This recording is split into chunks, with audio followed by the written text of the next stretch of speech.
Assalamualaikum warahmatullahi wabarakatuh.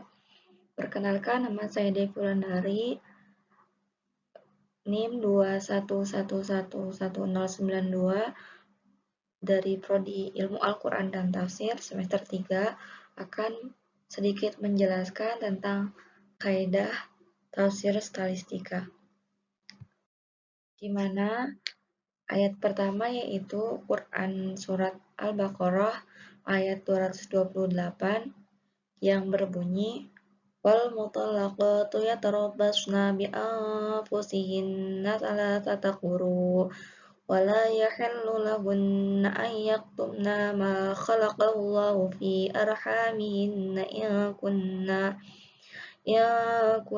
yu'minna billahi wal yawmil akhir wa bu'ulatuhunna ahaqqu biraddihinna fi dzalika in aradu islaha ولهن مثل الذي عليهن بالمعروف وللرجال عليهن درجة والله عزيز حكيم, yang artinya wanita-wanita yang ditalak hendaklah menahan diri, menunggu 3 kali quru. Tidak boleh mereka menyembunyikan apa yang diciptakan Allah dalam rahimnya. Jika mereka beriman kepada Allah dan hari kiamat, dan suami-suaminya berhak merujukinya dalam masa menanti itu.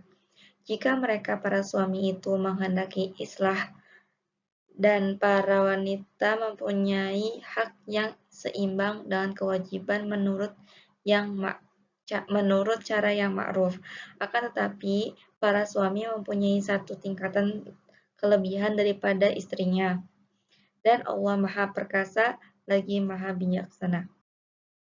Di dalam ayat tersebut termasuk kaidah mustarak, di mana Imam Az-Zamarkashi mengomentari masalah yang muncul dari kata 3 pada ayat tersebut yang disambut dengan kata quru, yang mana kata ini dianggap menunjukkan kumpulan yang banyak, berbeda dengan aqra yang merupakan kumpulan yang sedikit. Lalu ia menyatakan bahwa mereka telah meluaskan dalam hal ini, yaitu dengan menggunakan kedua bentuk jamak ini untuk kedua maksud, yakni bisa saling bertukar tempat secara fleksibel dan tidak terbatas dengan asumsi tadi. Karena keduanya memang sama-sama sebagai bentuk jamak, mereka menyembunyikan apa yang diciptakan Allah dan rahimnya. Ada yang mengatakan bahwa yang dimaksud ini adalah haid. Ada juga yang mengatakan bahwa yang dimaksud ini adalah kehamilan. Dan ada juga yang mengatakan bahwa yang dimaksud adalah keduanya, haid dan kehamilan. Alasan larangan menyembunyikan itu karena pada sebagian kondisi bisa menimbulkan mudarat terhadap suami dan menghilangkannya haknya. Bila seorang istri mengatakan, "Aku sedang haid," padahal ia tidak sedang haid, maka hilanglah hak suami untuk merujuknya. Dan bila ia mengatakan tidak sedang haid padahal ia sedang haid, maka bila suaminya menggaulinya, ia harus membayar denda yang seharusnya tidak perlu ditangguhnya, sehingga ini berarti telah menimbulkan mudarat terhadapnya. Begitu juga tentang kehamilan, bila disembunyikan bisa menghilangkan haknya untuk merujuknya. Apalagi bila mengklaim dengan maksud agar mendapat nafkah atau maksud lain yang menimbulkan mudarat bagi suami. Para ulama berbeda pendapat mengenai masa pemberian nafkah untuk istri yang dicerai bila telah habis masa iddahnya. Menurut tafsir Al-Qurtubi, mengatakan jika pendapat Ibnu Syihab itu benar, maka wanita yang diceraikan itu tidak akan halal menikah dengan orang lain, kecuali telah menyelesaikan 4 kali masa iddahnya, dan ini bertentangan dengan ayat di atas.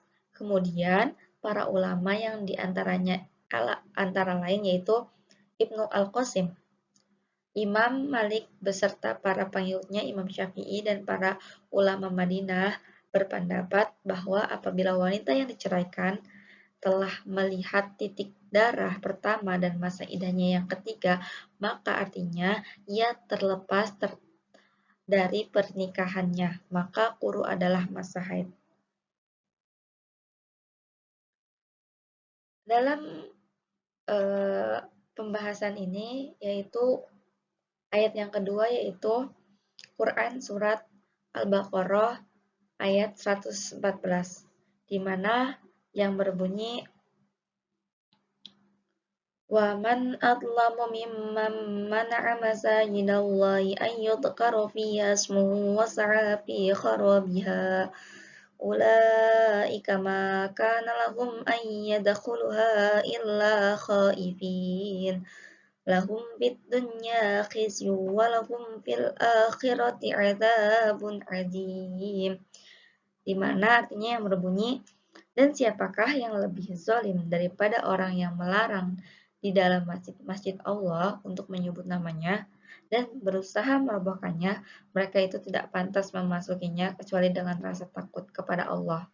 Mereka mendapat kehinaan di dunia dan di akhirat mendapatkan azab yang berat. Dalam ayat 114 ini terkandung kaidah istifham di mana menurut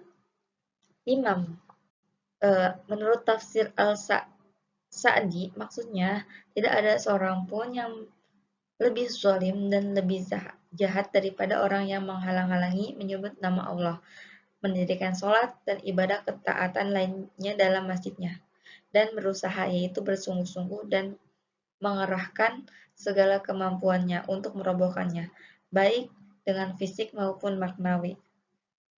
Makna merobohkannya dalam bentuk fisik adalah menghancurkan, membongkar dan mengotorinya. Sedangkan merobohkannya dalam bentuk maknawi adalah menghalangi orang-orang yang berzikir kepada Allah di dalamnya. Sedangkan menurut tafsir Al-Munir, susunan kata azlamu dalam ayat di atas merupakan bentuk dari istifham, tetapi maknanya adalah kencaman dan nafi. Az-zulmu artinya adalah meletakkan sesuatu tidak pada tempatnya. Masjid adalah tempat beribadah kepada Allah Subhanahu wa taala. Ayat ini turun sehubungan dengan bangsa Romawi yang ingin meruntuhkan Baitul Maqdis dan ketika kaum musyrikin menghalang-halangi Nabi ketika ingin ke Ka'bah pada tahun Hudaybiyah, dan itu termasuk tafsir Al-Munir. Ayat selanjutnya yaitu Quran surat Al-Baqarah ayat 246 yang berbunyi qala hal asaitum in kutiba alaikumul qitalu alla tuqatilu. Ia menjawab, mungkin sekali jika kalian nanti diwajibkan berperang, kalian tidak akan berperang. Kata asa itu menunjukkan makna harapan taroji dan dimasuki kata tanya. Maka maknanya berubah menjadi pasti terjadi dan dirasakan akan terjadi. Dengan ungkapan itu berarti mereka sudah diduga tidak akan mau berperang. Di sini menggunakan kaidah istifham. Yang kaidahnya berbunyi bila huruf istifham masuk ke dalam kata kerja al-taroji, itu berarti menegaskan apa yang akan terjadi dan menyatakan bahwa hal itu pasti terjadi. Dan menurut tafsir karya Prof. Dr. Haji Salman Harun, kata kerja taroji bila dimasuki kata ianya hal, maknanya berubah dari sesuatu yang diharapkan terjadi menjadi sesuatu yang pasti terjadi. Kata kerja taroji adalah semoga. Boleh jadi berasal dari kata al-roja, maknanya harap sekali memperoleh sesuatu yang diinginkan. Maksudnya, segala ungkapan yang melukiskan keinginan yang sangat besar untuk memperoleh sesuatu yang sangat disenangi. Dan merasa khawatir sekali bila hal itu tidak diperoleh.